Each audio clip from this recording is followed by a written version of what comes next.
The Republic of Balochistan, which is a de facto organization that has declared itself and Balochistan as a free state. It's a de facto government, but I can also argue that the government in Pakistan is also just a de facto government, considering it's run by the army. But the Republic of Balochistan, as they call themselves, have strongly rejected Pakistan's statement at the SCO Summit. The statement says the people of Balochistan strongly denounce the deceitful and hypocritical remarks made by Pakistan's Prime Minister Shahbaz Sharif at the 25th Shanghai Cooperation Organization Summit in Tianjin. Once again, Pakistan has shamelessly attempted to brand the peaceful and legitimate Baloch freedom struggle as terrorism in order to conceal its own war crimes and satisfy the ambitions of its military establishment in robbing across the region. We condemn Pakistan's cynical exploitation of international platforms like the SCO to silence the genuine and homegrown Baloch voices. Let the truth be clear, Pakistan is not a victim of terrorism. It is an architect, exporter and global sponsor of terrorism. The international community itself possesses undeniable proof of Pakistan's blatant involvement in sheltering Al-Qaeda leadership and supporting extremist networks across the region for 20 years. For decades, Islamabad and Rawalpindi have deceived the world while spreading violence and instability from Kabul to Kashmir. History cannot be erased. On the 27th of March 1948, Pakistan violated every principle of international law by illegally invading the sovereign state of Balochistan. Since then, Pakistan has become the single greatest threat to regional peace and security. It is not Balochistan but Pakistan that destabilizes the region. In Afghanistan for 5 decades under the cover of fake jihad, in India over 70 years through proxy wars, in Kashmir, in Jordan and elsewhere, the statement continues. We've been, of course, speaking to these people, of course, who are in exile from Balochistan. Many of them, of course, are bravely have been in Balochistan. Many of them have been reporting on the mass graves that have been found there. It is a turbulent situation. This is, of course, in reference to what happened in the last SCO Summit, which joint declaration spoke about terrorism in Balochistan, but not this time. This time it was just Pakistan speaking about Balochistan. The SCO declaration actually covered Pahalgam. We leave it at that as we get more information and more reactions on this. Let's open up this telecast. Gautam Mukherjee joining us, Professor Madhav Nalapat is with us, General Sanjay Soy is with us, Ambassador S.C. Muni and Sumit Peer. But before that, we also have Ambassador Ajay Bisaria, who's been the former High Commissioner to Pakistan. Ambassador Bisaria, before I speak about the SCO Summit, I have to ask you about what's happened in Afghanistan, sir. Very unhappy scenes that are coming from there. 800 people are already dead. We are being told what is possible for us to do in mobilization of any relief material, sir. I think, Rishabh, this is a huge tragedy in Afghanistan, and my own recommendation would be that India should immediately be the country which delivers humanitarian assistance. It doesn't matter what kind of government Afghanistan has. India has a coordination mission already in Afghanistan, and India has been an HADR, humanitarian assistance and disaster relief, first responder. So I think India should be one of the early responders in this huge tragedy in the region and help out. Okay, and help has already started coming, and it's like I mentioned, it's complicated because we don't have a land border. So either you have to go over Pakistani airspace or you have to go through the north-south corridor from Chabahar. But I'm being told it's happening, it's moving already. Okay, so let's get back to the big ticket items in the past 24 hours, Ambassador Bisaria. A lot of photo opportunities have taken place. So let me just get a perspective from you. When we see Narendra Modi and Vladimir Putin walking hand in hand, breaking a bit of protocol, then walking ahead with Xi Jinping, what are we being told? What is the message that is being sent to us? I think this was an important visit by PM Modi to both Japan and China for the SCO, and not just for the plurilateral SCO dynamics for Eurasia, but also for some of the bilateral outcomes in terms of Japan, getting onto a new level of security and investment partnership. In terms of China, with a better than expected pace of the thaw or of the tactical adjustment on the border, and also with Russia in the context of the Ukraine war, but also in the announcement of Putin's visit to India for the annual summit and the very unexpected mini summit that took place in the Russian leader's automobile, where some sensitive issues could have been discussed. So I think this was certainly in the broader context of a dip in the relationship with the US, symbolically, at least, a statement of India's multi-alignment policy, the multi-vector engagement policy. But I think it doesn't really change the big picture, the long-term picture of India's relationships with the major powers that will remain. Okay, fair enough. Of course, we shouldn't overplay it, we shouldn't underplay it. And you mentioned that there's a broader stroke to this. The Prime Minister was in Japan. He's not attending per se the military celebrations which are happening day after tomorrow. While he was in China, he also had a telephonic conversation with the Ukrainian president before he met with President Putin. So there is a broader stroke to this, for sure. But the big ticket item, sir, which we can't ignore, is the SCO declaration specifically mentioning Pahalgam, specifically mentioning cross-border terrorism, completely opposite to what happened just a few weeks ago when Rajnath Singh was there for a SCO meeting when they refused to mention Pahalgam. And a specific comment made by the Foreign Secretary, and you'll be able to read more into it than I possibly can. Vikram Misri did not come and say that we are asking for help or asking for assurances or seeking assurances or looking for cooperations on cross-border terrorism. He said China is helping us with cross-border terrorism. What do we make of this? Well, I think this certainly moves the needle on the whole conversation we have on cross-border terrorism, and particularly the one we've been having since Op Sindoor globally, not just with China, but globally. Remember, China is the country that has been obstructionist. The last time around, it put a technical hold on the declaration of terrorists, the designation as terrorists of Masood Azhar and so on. But this time around... Okay, I'm sorry to have to interrupt you in mid-sentence, sir, but this is for digestion, because as I mentioned, America is just waking up. And Donald Trump has just woken up, and this is the statement he's put out on Truth Social. Let me read it out to you. This has happened just a few minutes ago. Quote, "What few people understand is that we do very little business with India, but they do a tremendous amount of business with us. In other words, they sell us massive amounts of goods, their biggest client, but we sell them very little. Until now, a totally one-sided relationship, and it has been for many decades. The reason is that India has charged us until now such high tariffs, the most of any country, that our businesses are unable to sell into India. It has been a totally one-sided disaster. Also, India buys most of its oil and military products from Russia, very little from the US. They have now offered to cut their tariffs to nothing, but it's getting late. They should have done so years ago. Just simple facts for people to ponder! Exclamation mark, exclamation mark, exclamation mark." Now, Ambassador Bisaria, I'll let you just take your thoughts on this, and then I have a couple of other questions. Well, let's say good morning to President Trump on his waking up. And I think by Trumpian standards, this is what you read out doesn't seem a particularly harsh trolling. It's nothing new that he said compared to what he's been saying and his team has been saying. But I think the timing is significant. The images would not have been lost on President Trump. So I think this is part of the art of the deal as far as Trump goes. Not at all surprising, but India is learning to play the game.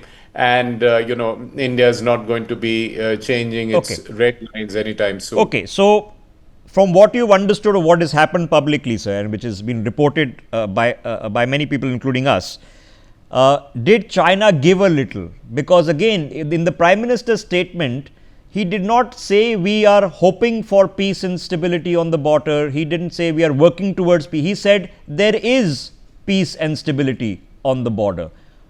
Has China given a little on the terrorism, maybe had a strong word with the Pakistanis, made a political commitment to keeping the border stable, at least in the near term? Have you seen them give a little, be accommodative? Well, I would say it's a process that has been going on, and yes, this is part of the Chinese behavior that before a major meeting they do give a little. But I think this would be some of the outcomes would be better than expected, and I think the fact that the Chinese allowed this kind of formulation, and I think the thaw process at the border is moving faster than expected. Remember, we are not back to status quo ante of April 2020, but we're getting there, and I think that is a positive and must be acknowledged. So, the obvious next question is that the arc of history which was taking us in one direction, sir, which was Quad and Indo-Pacific cooperation and China +1 and manufacturing in India, we still have a $100 billion trade deficit with the Chinese. They don't buy much from us other than sort of iron ore and a few other things. So that doesn't fix whatever hold we might get from the Trump tariffs. So what happens now to the Indo-Pacific? What happens to the Quad?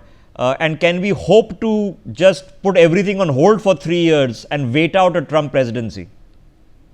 No, I think that is writing a premature obituary of the India-US relationship. It's not at all true. I would argue that the arc of history is still largely going in the same direction, and I would still say that the India-US relationship is a good one, and it's seeing a blip in the month of August, and possibly is easily retrievable by some good diplomacy. What we've seen is India's multi-alignment and strategic autonomy and multi-vector engagement in operation, that we are engaging without being self-conscious about pleasing one or the other partner.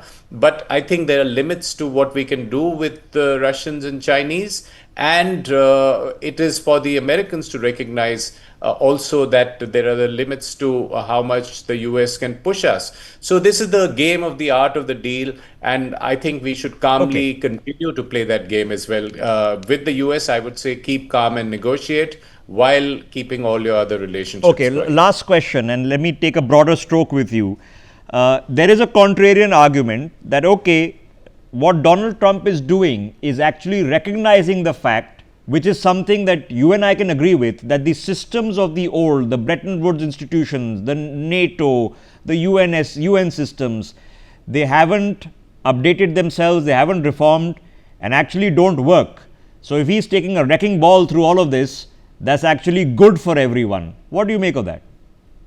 In the big picture, I think Donald Trump has been on strategy. His strategy has been to stop the wars, to stop unfair trade, and to stop illegal immigration. And he continues to execute that. But the manner of execution has been so destructive and so chaotic, and particularly his taking out his wrath completely unjustified on friends and partners. And this month we've seen the 50% tariff on India. So I think the wrecking ball itself is the story. I mean, it may have a larger purpose of reordering the world in a better way, but wrecking it in the short term is bad strategy and bad tactics. Okay, and as you mentioned, by statements from Donald Trump in the recent past, this was a pretty factual and straightforward one. So he can do either three things. He can ignore this, he can double down, but after 50% tariff, it doesn't really make a difference whether you put 500%. Or he can say, oops. There are many people who will be advising him that especially the ones who've been patiently working in the India caucus, in the Indian diaspora, within the Republican Party. The India caucus, by the way, is bipartisan and is one of the largest in the US, who will be going, this is the worst case scenario that's been delivered. Nonetheless, Ambassador Ajay Bisaria, thanks for joining us. Let me quickly get Ambassador Muni and Professor Nalapat into this conversation. Professor Nalapat, now that we've had time to digest what has happened, the statements that have come out from where we were last evening, do you think enough effort has been made by the Chinese to accommodate India when it came to the insertion of Pahalgam in the declaration, when it came to the condemnation of cross-border terrorism, the body language, the effort to publish the Modi-Z meeting on the front pages of all their newspapers. What do you make of all of this? Well, Rishabh, I'd like to say that I'm going to, basically, of course, I feel heartened by all that, and I'm very happy if the Chinese recognize the importance of India in the overall strategy of the relationship. But we'll have to wait and see whether that kind of optimism is justified. Personally, I'm feeling quite happy about Prime Minister Modi's performance at the SCO Summit and his show of feisty independence. But as far as Chinese are concerned, well, they have a definite agenda, and they're sticking to that agenda. We don't see any reduction in, for example, in their claims. We don't see any pulling back of troops. We don't see any of that happening. But certainly, I think where peace and tranquility is concerned, they're taking some positive steps and they're making some positive statements. So I'd like to say, Rishabh, that we can't pass judgment on it right now, but after a few weeks, and if this kind of situation continues, for example, in trade, if our trade deficit, which is now 100 billion, if becomes much less, Okay. then I think that would be a positive, very positive. Okay, couple of interesting developments happening as we speak, Professor. Just hold your thought because while India's Prime Minister is on his way back, remember Vladimir Putin is staying on for a couple of days for that September 3rd military parade in Beijing, and meanwhile those bilateral meetings are continuing, and this one has happened between Iran and Russia on the sidelines of the SCO Summit. Interesting one, again in the global context. Let me get Ambassador S.D. Muni to comment on this. Ambassador Muni, now in all other introspectives, these are also important conversations, but where does this play out? Because every possible complication in the book seems to be happening in Tianjin. The Iranians are there with the Pakistanis and the Turks, not necessarily the last two any friends of ours. So what do you think Putin and Iran are discussing? Look, my reading of SCO Summit is that what has happened in the regional forum as a regional summit is of less significance to me, because some of the points have been repeatedly reiterated. Of course, on terrorism, there is some kind of a change, and which is a welcome change from India's point of view. But the regional gathering, and there are all kind of disputes and problems amongst the members of the SCO too.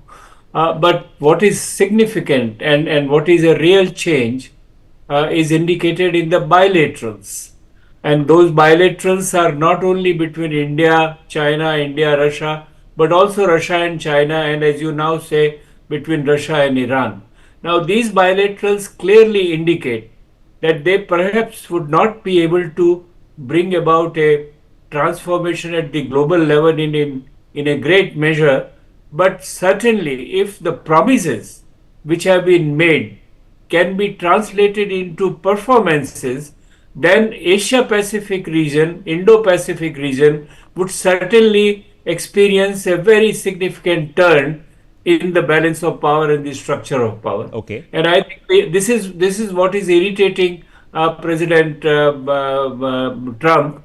And the statement you read about is probably anger and frustration out of what he has done to create this kind of a situation. No, but Ambassador Muni, it's a very gentle statement, because Donald Trump is more famous for saying that you're a dead economy and I'll destroy you, and I'll destroy China, I'll destroy India. So this is a pretty relaxed statement given the circumstances.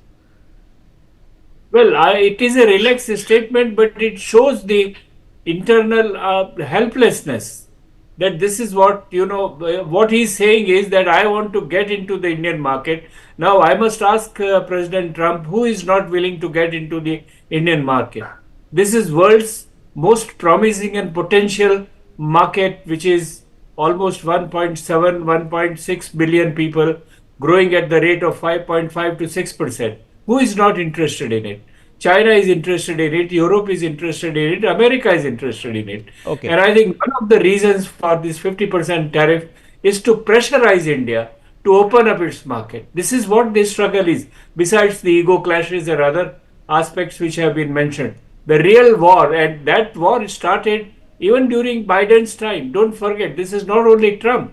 The trade relations between India and the US were an irritation point between the two countries even during the Biden administration. Yes, so as we were discussing yesterday, there is a legitimate conversation on tariffs, and the to and fro is perfectly normal in international affairs. In fact, the WTO was created because it is so normal.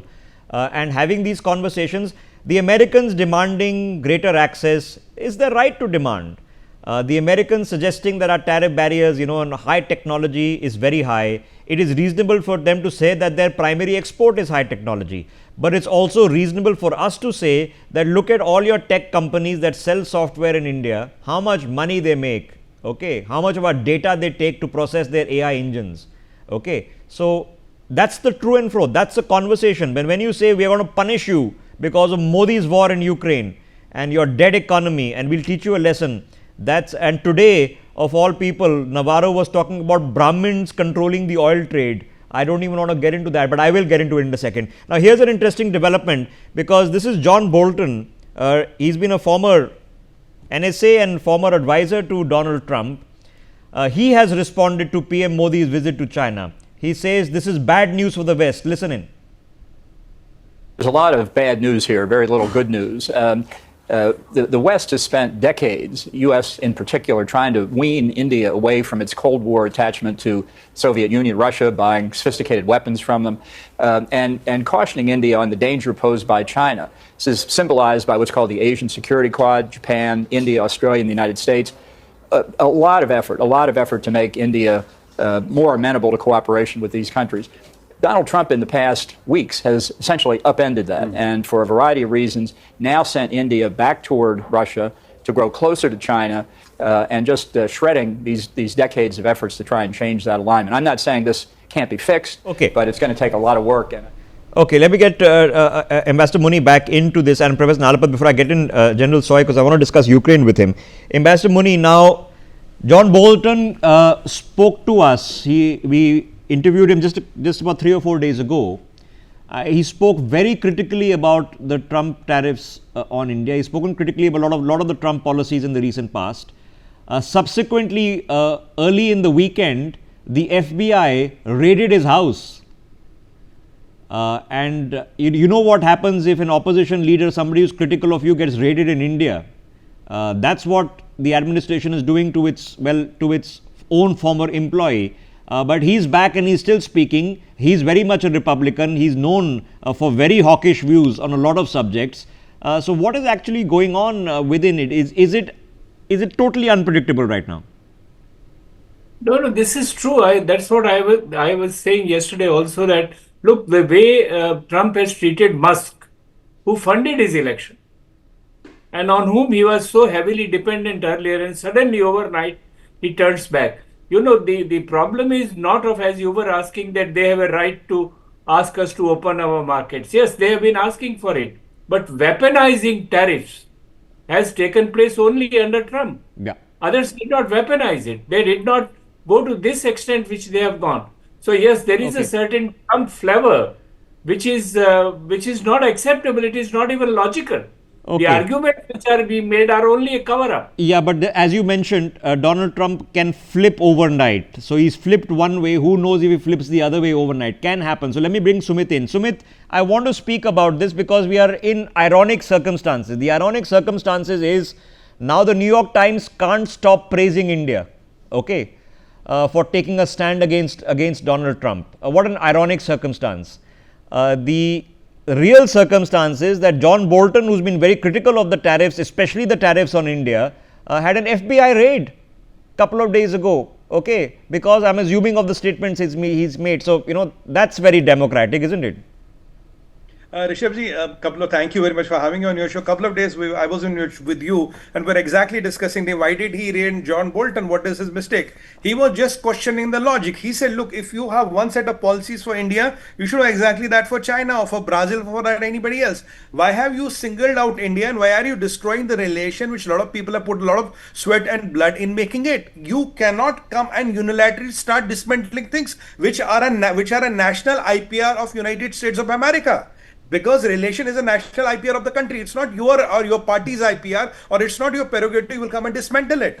That is where the bone of contention is. Now what we are seeing, what is happening today, is kind of quaintly absurd, and Trump again going back to the same rhetoric, these Brahminical arguments and all which are given. I don't know, is Navarro's script being written by Soros? It looks like a Soros playbook which he is talking about. And on the top of that, with all these things going on, Rishabh ji, look at one important aspect. When Modi ji was supposed to meet Putin, just 10 minutes before that, the American embassy in Bharat puts a tweet or a post from Marco Rubio, Trump's right-hand man, his foreign affairs minister, says India and US's relation is the relationship of the century, and it's all good to go, and all the typical good English around it. So how are they talking in so many different tones in one day? What is Trump doing? What is Navarro doing? And what is Rubio doing? So why can't they be all aligned? Okay, so I'll grant you that Navarro is probably a loose cannon, but then it's for the Trump administration to disown the loose cannon. Okay, and let me take a quick view, a sober view from Professor Nalapat on this. Professor Nalapat, like I said, we're filled with ironies. The New York Times can't stop praising India's position and Modi. Peter Navarro is speaking as a Republican. He's sounding like George Soros, talking about Brahminical control over the oil markets and how the Indian Brahmins are making profits. I don't think he understands much of this. So what is going on? How did we get into this dystopian, multiverse twilight zone? Well, quite frankly, the answer is summed up in two words: President Trump. And many of those who have been close to Trump cannot understand the change in the man.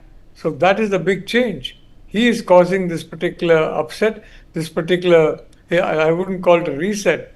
I agree with that. It's going to be setting itself right sooner or later, preferably sooner, but it's an upset. And that's the reason for it. Now, as for this Brahmin argument of Peter Navarro, well, that obviously Navarro is implying that the Americans are basically filled with Brahmins. He's implying that Russia is filled with Brahmins. He's implying that the Gulf countries are filled with Brahmins, absolutely filled with them. I mean, I've been to all three countries.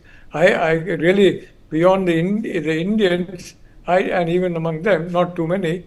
So it's an absurd argument, and I'm sorry to see that serious policymakers like the U.S. State Representative, they're talking such nonsense. Okay.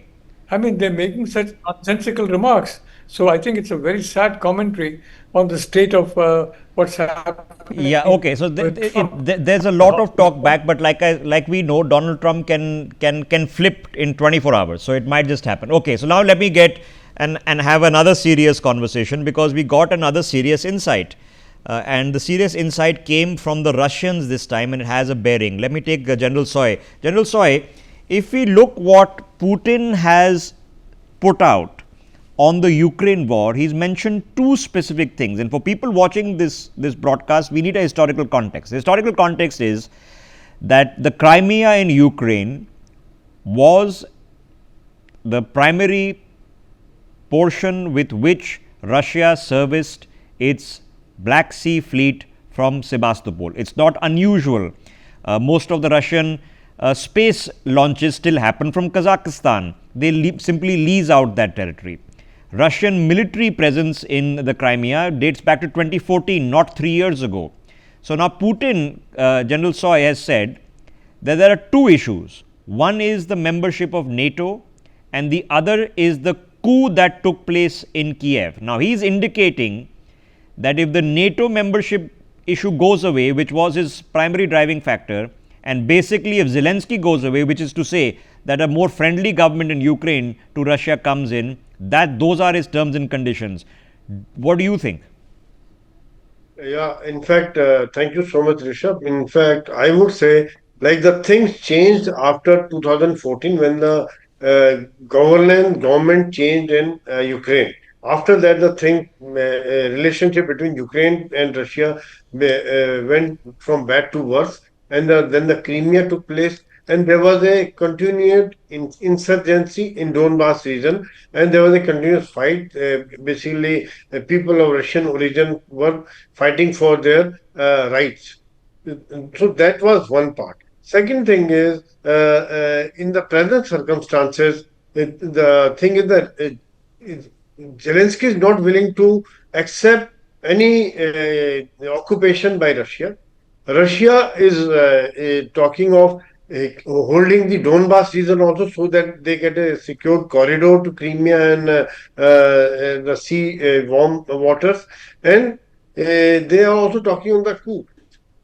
Probably somewhere some sort of face saving has to be there for Okay. both the parties. Then only some sort of agreements can move ahead. Okay, so Otherwise, without can we that, call it bluntly? What is Putin saying? Putin is basically saying that Zelensky's got to go. Is that what he's saying? yeah, absolutely. And this is right from day one. When they started the special operation, day one they said, "Okay, we'll change the government in Ukraine." Though they have not been able to achieve it, but that their demand remains. And because the fact is, the moment government changes, like what we have seen in Bangladesh, the government change, the whole relationship change. In Maldives, we have seen the moment government changes, the relationship dynamics change. So same thing happened in Okay, so Ukraine do you also. think we are closer? Because I would like to think that Donald Trump is sincere when he wants to end the war, even though the US companies are profiting greatly for it. They provide the weapons, and the Europeans are now paying for them. So do you really think that Donald Trump wants to actually sincerely end this? And Putin has told you the two things that he wants. Now it's about Volodymyr Zelensky. Yeah, absolutely. In fact, definitely US wants to stop the war. Couple of things. They are looking at the recovering the payment, whatever has been done, whatever support, whatever weapon system have been supplied to them. When will they recover? Otherwise, they will not get it. So now they are looking at the rare earth. They are looking at the mining rights. They are looking at the reconstruction. They are looking at the contract. So once the peace comes, the whole Ukraine, which has been destroyed, Okay. demolished, and has gone bad, they are probably looking at that. And American sentiments are also like that, that they do not want to spend too much money. They are saying a lot of Okay. money has been going, the billions of dollars No, are no, but being that's spent not on how the it war. works, right? I mean, that's how the Chinese give out loans. The Americans work the same way. The Chinese will say, okay, let's build a massive highway in your country, which you probably don't need, and we'll give you $1 billion loan. And then you will spend that $1 billion on all Chinese engineers in Chinese companies. So all the money will come back to China, and now you owe us. You can't pay us. Okay, now we own this. The Americans have worked the same way. Let's invite you to NATO, but let's not actually get you inside NATO. Now let's get you to die fighting Russians. We will sell you the weapons, but you will pay for those weapons, or the Europeans will pay for the weapons. But now that we have done you the huge favor of selling you the weapons, the least you can do is give us all your mineral rights in Ukraine. And even after this, if you've not understood, you've got scammed. What do I say? What do I say? The Ukrainians have died, the Russians have died, the Americans have made billions, and they're going to profit billions from all the natural resources that they've taken, which they've pretty much forced Zelensky to sign. Breaking developments meanwhile coming in. Chinese Foreign Minister Wang Yi has now issued a formal statement on the SCO Summit. He says, and I quote, China will continue to stand on the right side of history. President Xi's initiatives are aimed at providing stability in a turbulent world. He's also called on the world to, quote, join hands to build a community with a shared future for humanity. Listen in. Our due international responsibilities. President Xi Jinping adopts a global perspective and keeps the interest of the world in mind. He has proposed the Belt and Road Initiative, the Global Development Initiative, the Global Security Initiative, and the Global Civilization Initiative. He had called upon all countries to join hands to build a community with a shared future for humanity and build a open, inclusive, clean and beautiful world of lasting peace, universal security and common prosperity. The President's initiatives have pointed the direction for human progress, and the Global Governance Initiative is another important public good that President Xi Jinping provides to the world following the three major global initiatives. These four global initiatives each has its own focus and advances in parallel. From the four dimensions of development, security, civilization, and governance, these initiatives provide stability and certainty for a turbulent world and demonstrate China's sense of responsibility in international affairs. Facing a changing and turbulent world, China will continue to stand on the right side of history and on the side of human progress. We will stand on the side of multilateralism. We advocate solidarity rather than division. We call for cooperation rather than confrontation.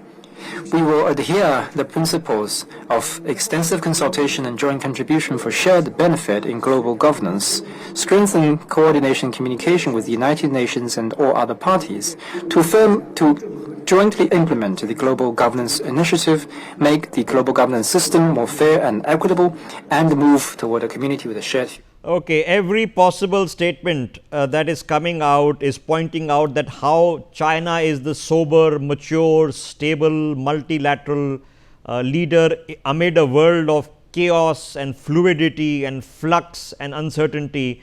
All of it is directed in one direction, and what an irony that China is the champion, it says, of the free world, of free trade, of what is it, working together instead of coordinating, cooperating rather than confronting.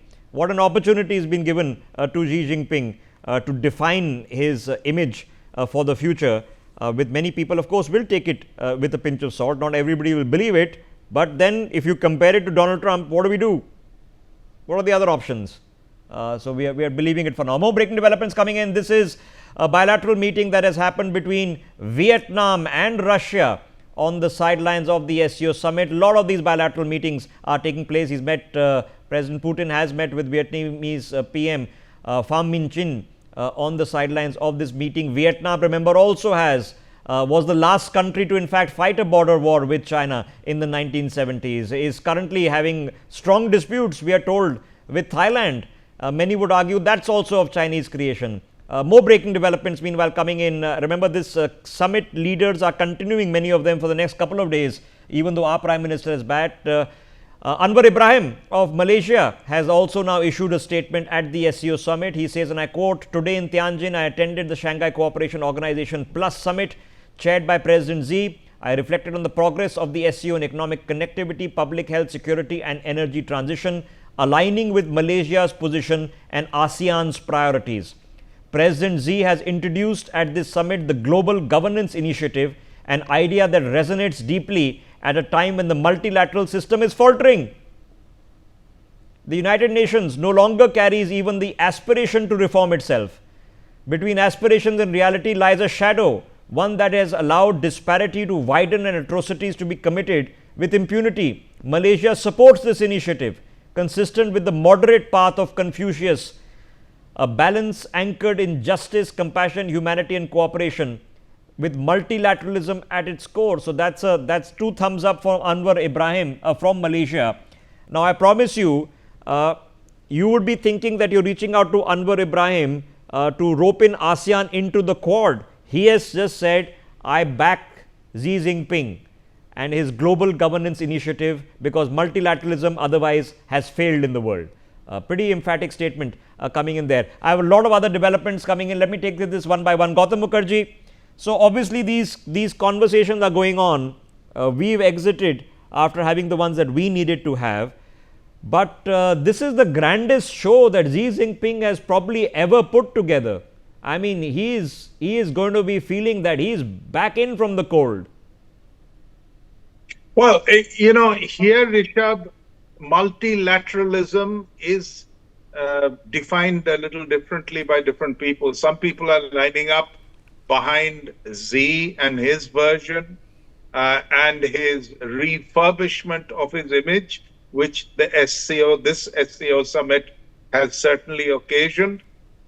India has shown America that it has options, and I think it ought to get right on with more multilateral FTAs and the like with Europe and with other countries in order to keep making gains at Trump's expense.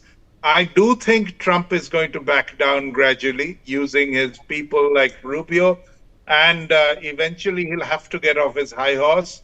But we have to treat America as just another country to transact with. Okay, easier said. But Gautam Mukherjee, you can argue in America that this is a coalition of the disaffected. But I can argue to that there are many other disaffected, the Canadians, the Mexicans, the Brazilians, the Europeans, the Japanese, who are sharing equal sentiment with Washington and frustration right now, who of course are not here. So the coalition is actually larger of the disaffected. Yes, well, that's precisely the point I'm trying to make. We should exploit this disaffection to our advantage, while at the same time meeting America halfway should it stop misbehaving, and which I think it has no option but to do sooner or later. In the meantime, we will only have gained from before, and America's attempt to pit us against China is over. We are not interested. We will look after our own security interests, of course, and cooperate with China, with Russia, with America, with Europe. We're already doing so with France. Why not other FTAs with the EU, as you said earlier in the day? End of the year. End of the year. It's something that hasn't happened in my lifetime since I was a baby. And look at my white hair now. It was considered inconceivable doing an FTA with EU, and I'm being told it'll be ready by the end of the year. Couple of months. Well, there you are. Okay, and in fact, breaking developments coming in. Prime Minister Modi has landed. He's back from Tianjin. He was in Japan for a couple of days, in Tianjin for a couple of days. He's back. His schedule in India, of course, continues. And we are expecting big meetings coming up. There was supposed to be a Quad meeting in a few weeks' time. I don't know whether Donald Trump is going to be coming for that. President Putin is definitely going to be coming. This has been confirmed from both Moscow and New Delhi in December. Xi Jinping has been invited for the BRICS summit next year. So a lot of these conversations are not one-stop, one-hit wonders. They are going to continue, which tells you a lot as well. This is not a fly-by-night visit that we just show our faces, take a quick photos to prove a point, and then we just walk away. There's a continuity to this. Here's an interesting one in the thread of the conversation that we have just been having, Gautam Mukherjee. This is Germany's foreign minister who is expected to arrive in India tomorrow, and he'll be here for 3 days. He'll also be meeting with Prime Minister Modi. Okay, and guess what? The German ambassador, Philipp Ackermann, has just written an article, and it's a pretty strong article, given that Johann Wadefull will be coming to India. This article has been published in the Tribune, and its headline: Berlin is betting big on Indian talent. Okay, foreign students who are adaptable and hardworking are welcome to Germany, or welcome in Germany. Okay, Philipp Ackermann, Germany's ambassador to India. Now, we've seen unprecedented the number of senior officials from the EU who have all come together to India. It's never happened before. The German foreign minister is going to be here tomorrow. His ambassador is saying migration from India is welcome. We want your students, even as Trump is cancelling Indian students and inviting Chinese students. So there is a push here with the Europeans, and maybe Trump can deliver for us what was inconceivable. An FTA with the UK, that too with the Labour government. It's done and dusted. An FTA with the European Union. Everybody is trying to figure out alternatives. Gautam Mukherjee. Yes, and there'll be less of this. Why are you selling oil to Russia? I think that that argument is now dead, at least attacking India with that. The Germans, of course, are one of the things that's on the agenda and will probably be discussed are the submarines. They're back with the submarines that we are going to be making with German help. Inviting Indian students to Germany. For years, decades ago, education in Germany, technical education in Germany was free. All you had to do is learn the German language, of course. And there are a number of engineers from the 70s and 60s who are actually graduated from German engineering colleges. So this is good. It's happening again. But in between, Merz, the present boss of Germany, did make anti-India remarks. I think the only one in the EU that is ahead of the curve is Macron, even though he's in a great deal of trouble domestically. I think he's got the measure of India much before the rest. And perhaps Meloni now will come on board and a number of others.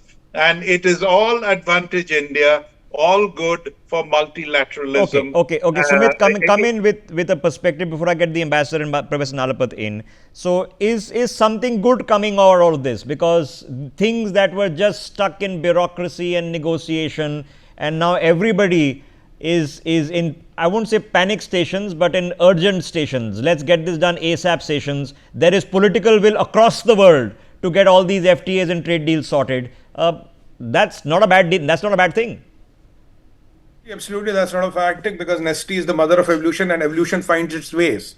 You see, our FTA with Europe was stuck for at least at 16 years, at least in negotiation. It's happening. Germany is opening us for us.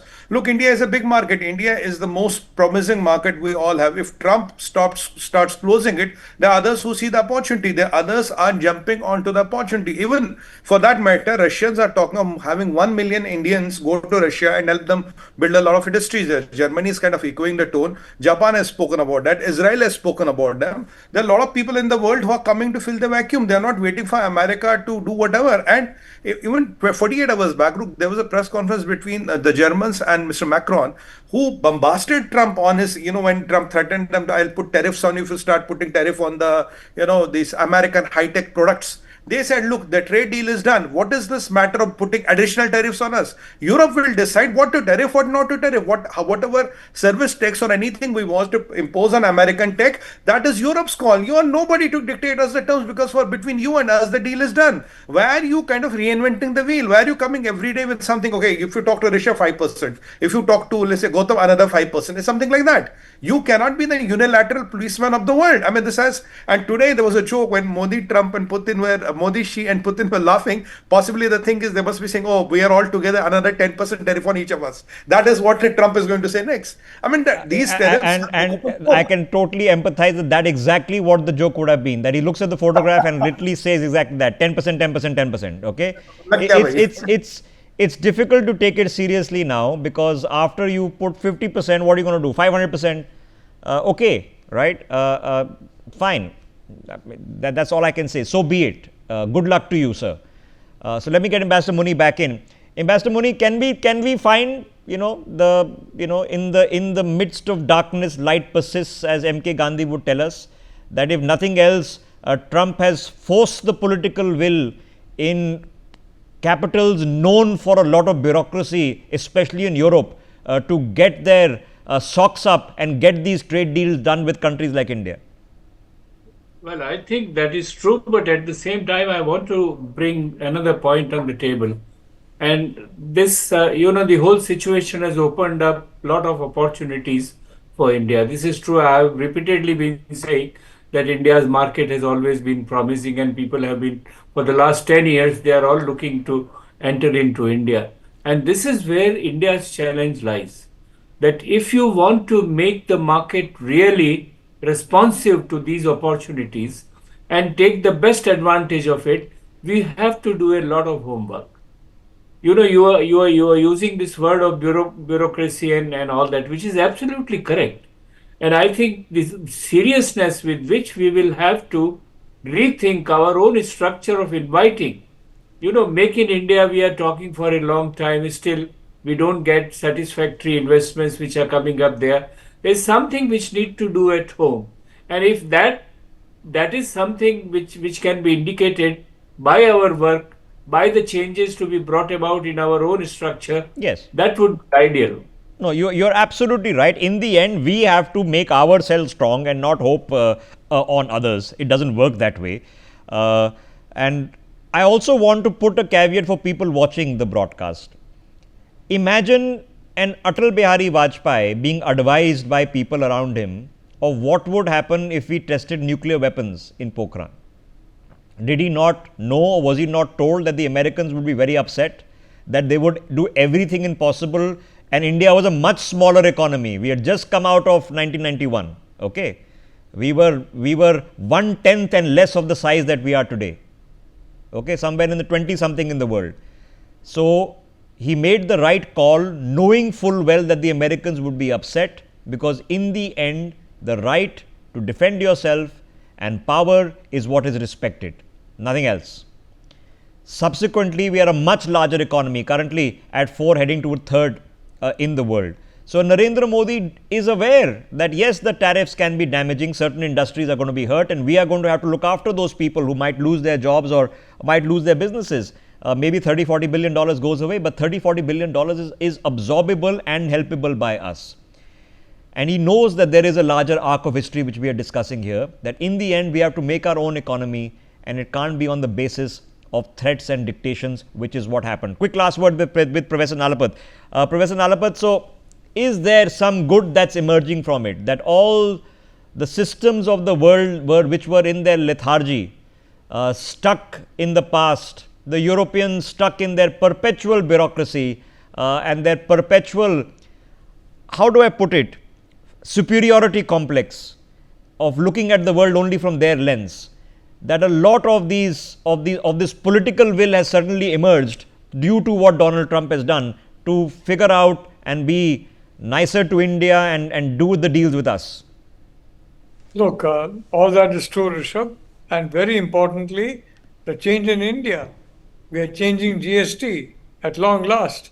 We are reducing income tax rates at long last. So many essential reforms are being carried out, and that's going to have a very good effect on the people of India and honest taxpayers. And I mean, so that's happening in India. And yes, the world is now looking much more kindly on India. All those who are victims of Donald Trump's capricious conduct, there's no question about it. But the reality is that the India opportunity is real. The India talent bank is real. The young people of India are an almost inexhaustible talent bank. And if they're given a certain amount of training, which they're getting now, but even in larger numbers, Okay. I can tell you that this will be a powerful resource for every country in the world that is friendly with India. So Indian talent is very, very, very, very important for us. And we have been thinking only of foreign talent. The fact is our talent, if it's developed, will be better than any other talent.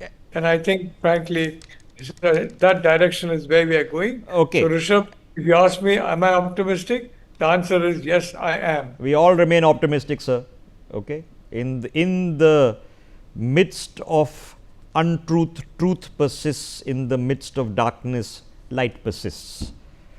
Take a break. Sumit, stay with me for a second, because you're going to enjoy the breaking I have after this break. Just stay with me for a second. I thank all my other guests. See you in a minute.